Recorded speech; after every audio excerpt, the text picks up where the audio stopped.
And I'm like, honey, that's the basis of all of my board games. Convolution for the sake of convolution. Hey, it's Chris. I have 7 freaking games in front of me here right now. That's what we're talking about today. We're doing highs, lows, impressions, quick reviews on these things that you might have seen, everything along the lines. A little bit of hotness, a little bit of everything else in between, and where are they going to be, where are they going to end up? Collection, no collection, rankings, ratings? Let's go. Now, in case it wasn't clear at the beginning of this video, they sent me all of these. I'm going to tell you all about them based on my impressions of them, right? So, let's go. First up, double feature, Cascadia Rolling Hills, Cascadia Rolling Rivers. Now, I don't have the little expansion extra content, and I'll be frank with you right now, having played both of these are both going to potentially stay in my collection. Asterisks. However, I think the extra content that is offered with the little mini expansions is an absolutely necessary addition to really make it a forever game. Without it, you're going to like it, but it may not be something you're going to love with. And let's talk about what this is in a nutshell, right? All you're essentially doing is taking your Cascadia vibes of the matching animals to locations or terrain, and you're doing it in a slightly different vibe. You have one of 4 different maps that you're going to be utilizing here that's going to be in front of you. You have an A, then you have a B, you have your C, and then you have your D. All of them are going to be going and being available to you from the get-go, but increasing complexity in how you fill out the hexes on each of these individual ones changes. And the first one, you're just putting numbers into hexes. The second one, you're actually encircling based on the numbers. Then the third one, again, you're encircling in a different way. And the fourth one, again, you're going to be entering numbers in a different way. And so they're all going to give you different vibes of how you want to do them, but they're pretty much the same between both of the boxes. And that's probably the biggest detriment. And that's why this asterisk, right? Is because I don't really think, even if you have those little mini expansions, you need to own 2 of them. I think one of them will easily suffice, because all you're doing on a turn-by-turn basis is you have your little scorecard sheet here. And this scorecard sheet actually starts with just 1 in every single of these animal columns. And then on your turn, you roll your 2 individual dice, and somebody rolls the cumulative dice. Then you take all of one animal. However, you have little acorns in this game to modify what your animals may be. You can upgrade or you can downgrade. And so if you do that, you can pay a certain number of acorns to do so, or you pay 3 acorns to get 2 different animals. But otherwise, you get 1 every single time. You add it to your values here. Then you spend it to what these terrain tiles are. Then you see how many of that terrain is on the bottom, goes onto your score sheet in one various different way, like I mentioned. So in this case, if I buy the 3 water, I put a 3 in the water spot. So if I fill up a row, I get a bonus. If I fill up a column, I get a bonus. Here are the bonuses. Then you just do that on all of the different maps in different ways and shapes and forms, and you get to see how it looks like as a whole, right? Here's the one where I circled a bunch of stuff, and you can see that the circles go all the way across. Then in this case, it's not the row or the column total that scores, it's the how far over am I filled up that scores. Bonus down here again, bonus down here again. So it's just 4 different iterations of that. The community dice here that you're rolling, and that one person rolls that everyone gets to choose from. Well, there's 1 special die in each of these boxes that have slight different reroll or, modification options. That's some of the main differences. The other last aspect is you put one of these completion cards either above or below each of the 4 as they traverse, and the completion cards stay there. The terrain tiles on a round by round basis get moved from the right, everyone gets slid down, and then you flip a new one up. You do that 20 times, and that's the game. The bottom ones will give you bonuses if you complete it in that area or that section, if you will. The top ones give you discounts in order to pay for it in the first place. So it's just a balancing act of that. It's really freaking nice from that aspect of things. These are nice. There's a little bit of asymmetry again between games. There's 5 different terrains, 3 of each different terrain. You only use 2 of each different terrain each game. So you use, of the 15 tier 1s and the 15 tier 2s, you use 10 of the tier 1s and 10 of the tier 2s each game. Mixes and matches, shuffles up and goes. So I'm really happy with this one. My wife was really happy with this one, although when I showed her that there was more than 1 map, she goes, well, that just seems rather unnecessary and convoluted. And I'm like, honey, that's the basis of all of my board games. Convolution for the sake of convolution. No, I'm just kidding, but I really like this game. This is gonna be a forever game. I'm actually gonna seek out the mini expansions, and if you're seriously interested in this, I would probably look at it too, because it's offering just a little bit of asymmetry, player power sort of dynamics from what I've read and seen. So I'm gonna pick them up in the secondary market, and I'm very happy with this one. Is it going to replace Cascadia for me? No, not whatsoever. Is it better than most of the roll and writes I've played in the last 2 or 3 years? Yeah, I'm much happier with it as a whole, especially having all 4 of the different varying degrees of of sheets in the first place. Although, again, I'm probably going to laminate them and then throw the stack away.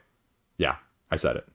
So now we have Nocturne Take 2. This is also from Flatout, and we're getting a little bit different in the style of the set collection vibe with this one. Now, this one is different because it's going to be a little bit of a more accessible skyrise, if you're familiar with that. If you're not, basically what you're doing is you're bidding on this grid of tiles, you're acquiring them as a set collection, and you're just rinsing and repeating over a course of 2 rounds in order to see who can, well, you know, Feldian point buffet style get the most points.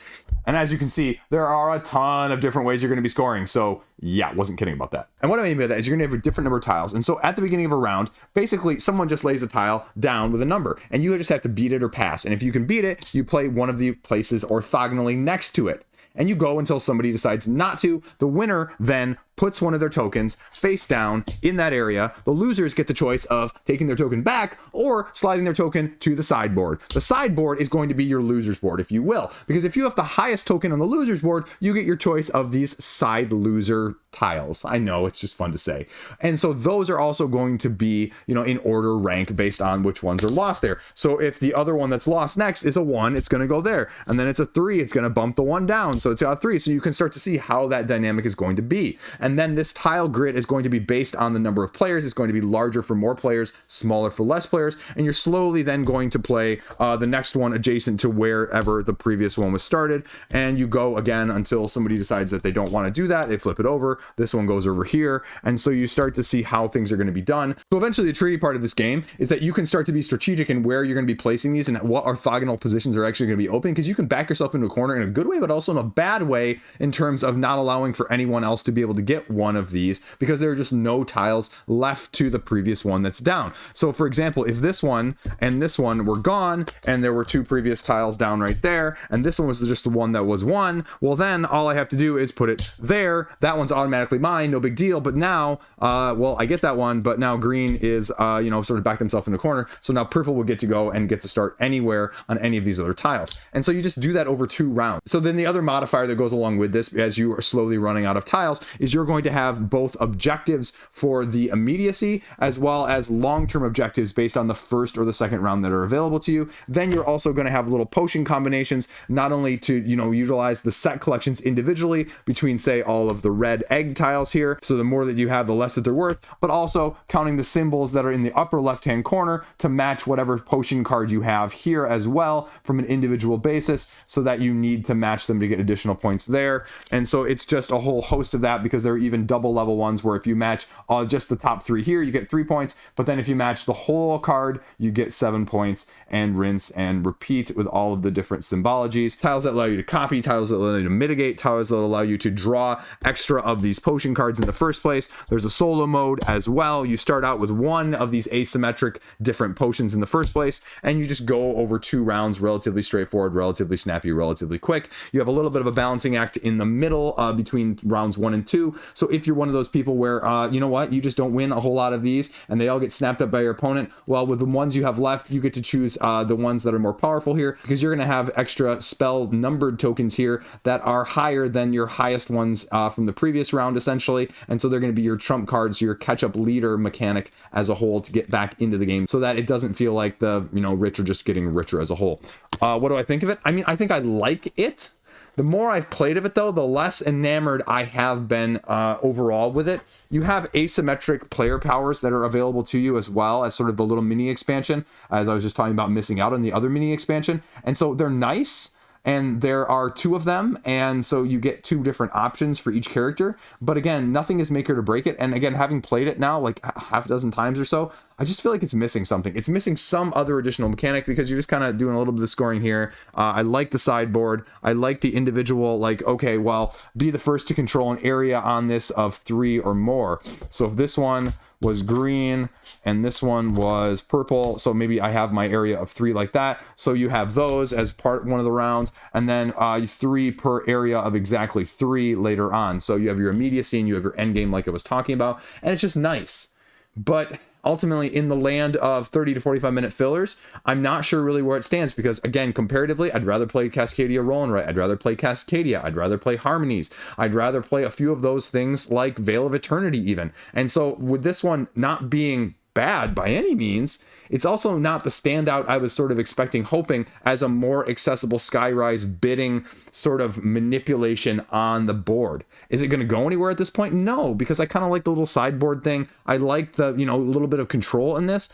But ultimately, it just feels like there's just something missing, like I said with Cascadia, to make it excellent. Those little mini expansions that I know are going to be available, boom. This, I don't know what it is. I can't put my finger on it, but it just feels like it's missing for me. So like 7 out of 10, if you will, if I actually had to put a number on it, which I don't on this channel. But that's just sort of the feeling, is that not bad, not super awesome, but I'm not sure I'd play it over several of those other similar weight games that I've talked about previously as well. That makes sense. So let's go. Let's go to Japan, though. This is what we're talking about. Exceeding expectations. Whereas I thought Nocturne was going to knock my socks off, this one was actually the biggest surprise probably of all these games. What you have here is essentially a 18 card set collection style game over 13 rounds. What you're gonna be doing is either drawing from Kyoto or the Tokyo deck on a turn by turn, round by round basis. And you're gonna be selecting one of those cards, or potentially even two, and laying them down through one of the 6 days that are available to you, trying to match them up with the symbols that are randomly placed in each of the days, because the more you match up, the better your bonus is. The more bonuses you get, the more points you score. The more scoring you can get on terms of the matching symbols, you get to move tokens up along this track that correspond to the ones that are present on the board in the first place. Higher and farther over you move, the more points you get. Each card is relatively straightforward. It's really got 4 different parts here. Upper left-hand corner, those symbols I just mentioned that you're going to be moving along the track accordingly. Victory points at the end of the game. Bonus that you need to get in order to receive the end game bonus. And here's the tricky part, is when you place one of these cards down, it doesn't matter if it's blue or pink, but you get to choose when you place another one down whether it's going to be placed on top of it or you're going to place below, because you might still want this end trigger bonus, or you might decide that this one's a little bit better and it's going to be a little bit easier because I maybe have more of these or more accessible to these, and maybe it's worth more points. So then you add the third one and you can rinse and repeat and see how that goes. But then if you don't like the ones you're potentially past, you can discard them, draw one from the pile, and put a walk down, which is going to give you additional ways of mitigating as well as dealing with it, or even scoring, depending on, again, where you want to put it. You're going to be doing that until all 6 of these days have 3 cards. Now you might start to wonder, well, where does the Tokyo and Kyoto thing come in, Chris? Well, it comes in from a thematic incorporation standpoint as well as a practical standpoint, because you have subway tickets, or train tickets here, I should say, realistically speaking, that can both give you blessings or curses depending on how well you do, because traveling takes its toll on you when you are doing a trip in the first place. And so if you have cards that do not match, if you have cards going from the pink to the blue, anytime you do that, you need to have a train ticket, and that train ticket could be a good one if you've earned it based on the bonuses, because the more of these cards you have that match the day that is the bonus in the first place, yellow and yellow here,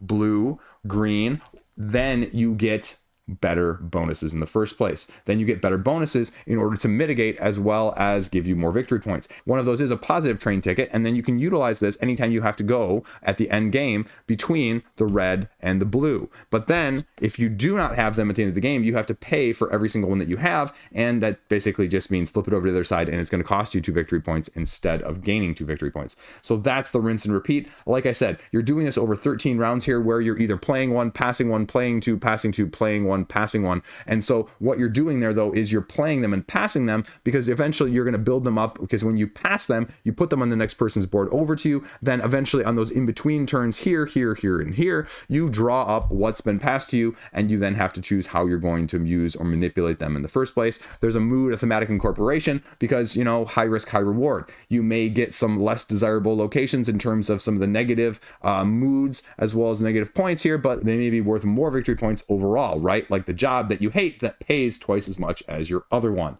That is the thematic incorporation of this. I have the cardboard version. It's the retail version. I don't have the extra day expansion or the other little content that goes along with it from the crowdfunding and the extra little mini stuff. But truth be told, the cardboard works fantastic. The gameplay is outstanding. The set collection is just dynamic, and you have tons and tons and tons of options here that is just ad nauseum. You're never going to use them all in the first place. So it's just freaking a good game. Highly recommend this one as a whole. Side note at the end here, though, this is a crappy insert. This is all just like not necessary, and I just wish it wasn't in there. It was transportation only, and you could just toss it out and it'd be a lot easier to use, and it'd be probably almost 2/3 the size. And I guess as I'm trying to stuff it back in here, you know, it doesn't even fit in very flat even with the insert. So I think I am just going to tuck the insert, right? I hate that when that happens, especially if the insert is actually designed in the first place. And also, I'm not really sure I'd want to play this with 5 people. Like 4 would be great, 3 is fantastic, 2 jerks just fine, but 5 might be a little bit too much, so you're not missing anything out if you didn't get the extra stuff associated with that either. Look, I'm a shill. Acornism, my final production copy here as a whole. Talked about this one early in the year. Crowdfunding, Japanese game, putting little leaf tokens on little acorn tiles. It's a little bit of domino selection. I recommend only 2 players, but you can play up to 4 if you really want to, as an abstract style tile laying game like I mentioned. All you have to do is match up the little number on the fox or the animal there to the total number of acorns down. You just get to play one down, grab one to refill your hand. Then you go until somebody can't play, because you can only make a grid so big, so many on each side, sort of your king domino style. Once everyone runs out the ability to play, then the game's over. You count up however many that you've claimed as your own. If you're the one that puts the last tile on surrounding it, that's it. Rinse and repeat. Great, fantastic, freaking abstract game. Still love it. My wife loves it. And it just freaking works, and it's not overly complicated. It's a little bit thinky, and you know what? There's always the one mystery acorn tile that will match anything, any direction, any size. So that is your savior. If you can draw it, and probably win the game. That's probably the biggest criticism, is there's only one in there, and so it can be a little make it or break it, but screw it. It's fun to play. Next up, King of Tokyo. Even more wicked. Now, this is a little bit of something different. This is actually just, dark implemented in the original game, first, second edition, whatever you have from that aspect. And if you're not familiar with King of Tokyo, it's basically kaiju battling dice Yahtzee. And so you roll dice and you attack people, you take that, you knock people out, you win the game based on being the last one standing. You have asymmetric powers that you can buy, but the problem was in the base game that none of the monsters were actually asymmetric, which made it kind of samey, even though you could buy the cards, which again were always a little bit too expensive. So, addressing some of those in further editions. This, in the Dark Edition, they said, you know what, we're going to screw, having the power-up expansion as the way to make characters more asymmetric, and we're just going to give a board that will give you additional ways of climbing that board and getting one of the 3 levels of those asymmetric powers as a power-up. And so this Even More Wicked basically just replaces your need for the power-up expansion in the first place as a micro expansion. It doesn't really change the fact that you probably need it to get any sort of significant leg or really enjoy the game to its full depth without being overly complex, as I would say King of New York is comparatively, even though I know that's a controversial take. So, you know what? This may not change your opinion of it in the first place either. So it's not probably going to be like, oh my gosh, now it's a good game. No, I mean, you either love this game and you already know that you need something like this. And if you like Power Up, but this is just better Power Up, I would recommend this without any hesitation over that in this place. If you have one of those previous and you're looking to upgrade and you can't get your hands on Dark on the secondary, this is going to give you the next closest approximation without having to pay potentially Godzooks amount if it's out of print or it's unavailable at the time of me, airing this. So that'd be why I'd pick this up. And it just is good, and it gives a little bit better legs and a little bit more, craziness, because that's why you bought this game in the first place, is take that craziness, and this is just going to give you more of that in a good way. So last up, Pride of Ninja from Ninja Star Games. What you're doing here in a re-implementation of Age of Assassins as a Japanese game is you're taking a little bit of the Coup, Love Letter, Seven Wonders style of things, where you take a hand of 6 or 7 cards, depending on the player count, from 3 to 5 players, which is new because the original version didn't have 3 players. So it's giving you a dynamic difference of how you're going to be playing this on a turn-by-turn basis in either the blue deck to start off with or the red deck for a little bit of an advanced mechanic. You pare it down depending on the number of players that you have as a whole, and then you deal it out and simultaneously draft and pass. That's all it is to this game. But the trick with this game is that you're going to be taking these cards and you're going to be saying, of the cards in my hand, I need to choose one of these on a turn-by-turn basis to either put in a front row or a back row. And the cards are going to have different powers depending on where they're slotted, as well as initiative values that are going to go sort of your Love Letter-esque low to high. And these powers are going to slowly dynamically create the number of points that you're going to be doing, but it's also going to potentially kill you, because there are going to be cards that will actually do you damage, essentially reset your points back to 0 on a turn-by-turn, round-by-round basis if you have the least, the most, or the wrong number of them. And so those are marked with red, and then the other ones, as you can see here, are marked with black, and you can kind of see the dynamic differences here. And then it also has a variable power depending if it's in the front or the back. So here, you're losing 2 points if it's in the front row, but you ignore 2 of your ninja when counting who has the most. So that might mitigate if you have the most ninja. And why that's important here is if you have the most ninja, well, you're actually slain if you have the most ninja there, but otherwise you get 1 point per. But if it's in the back row, well, you gain 1 point for each of your ninja additionally. So, Chris, where's the twist? Well, one of these rows is actually placed face down, But if you fill up a row, then you're forced to place all of your other cards in the other row until you draft the number of cards needed, depending on the player count. And then the red deck here is going to be slightly different. The red deck uses those initiative cards not only as the values in order to determine what cards and abilities go in order, but it's also going to be a subtraction method because these cards are going to give you secrecy values, which is the additional mechanic. And then you add that bonus to the back row minus the first row sum of initiative. So if you have a total of 7 initiative in the back row, 1 in the first row, 6 plus whatever secrecy bonus is initially to the other points that you're going to be getting along the way. A few of these cards get limited depending on the player counts, get taken in, get taken out to give some more group dynamic and balance there. The trickiest part is you really need a group that does a lot of take that. You really need a group that is going to love the ability to get knocked out. You have to have the patience to have multiple rounds where you just might get 0 points, and some of it might be out of your control because, again, you might draft, but you also might end up with a bad hand of drafting, and so you might just get the worst card and not really have a great way to mitigate it because you've already filled up a row. If you don't mind that, I mean, it's a solid game, but it's going to be very niche because it is more heavy take that. It does play a little bit longer than, say, a love letter or round a coup, and so you just have to be aware of that, but you could probably easily scale the ending victory points depending on how good or bad you are at this game because the recommended rules right now is 20 points. So, you know what? It might take a couple hands. It might take many hands depending on how aggressive or hate playing your people are around the table because, again, one of those rows is completely face up that everyone else can see what you're gathering, playing, and going to be, strategizing with, and the other row is face down. So that's going to be the dynamic that you're going to have to worry about. The other big criticism, like I said, is this is a little bit more text heavy, as you can see on these cards, right? Like I mentioned with the samurai, the 2 points and then the gain 1 point depending on where it's at. Then you have the shogun here, gain 2 points for each slain player. So they get slain, you're going to get points. But if there's 1 or fewer, then you lose half your points. So, I mean, again, they're a little bit more complicated in all of them here. If you have this card, gain 2. If you have 2 of them, you're slain. If you have 3, gain 1, and your neighbor is slain. So this one makes the out of control portion of things of you might just be able to slay someone else even if they don't do anything wrong, and that's going to rub people the wrong way in that dynamic because, again, text heavy, out of your control, mitigation, but fast playing, card driven, take that style game. So if you like it, it's definitely one that's doing something different with the 2-row hidden bluffing mechanic, but if you're not, it's not going to entice you whatsoever. I'd make the argument that this one is going to be a little bit trickier to play because, again, you need the little bit 4 or even maybe 5 player count to get the full effect. I like it because it's take that. I'm a very heavy take that player. At the same time, like I showed you with that card really takes a lot of things out of your control, and if you just can't do anything about what the person on one side of you is doing, even though you may know what they have in some portions of things, you're not going to know what else they have hiding. So it can really be a little bit anticlimactic in that way when you especially think that you've had a really good round and someone else just basically knocks your feet out from under you like those old TikTok stupid videos. So that's the sort of dilemma you end up in as a whole. It's a little bit love letter-esque in that sense that you have control, but you also have no control sometimes when someone just randomly guesses your card and they just get super lucky, right? There's nothing you can do about it, but this one's going to be a little bit longer and it's going to be a little bit more complicated in the scoring, and you also just might not be able to keep track of who's got what, even though the other cards that aren't included are going to be face up and you can kind of sort of start to piece it out.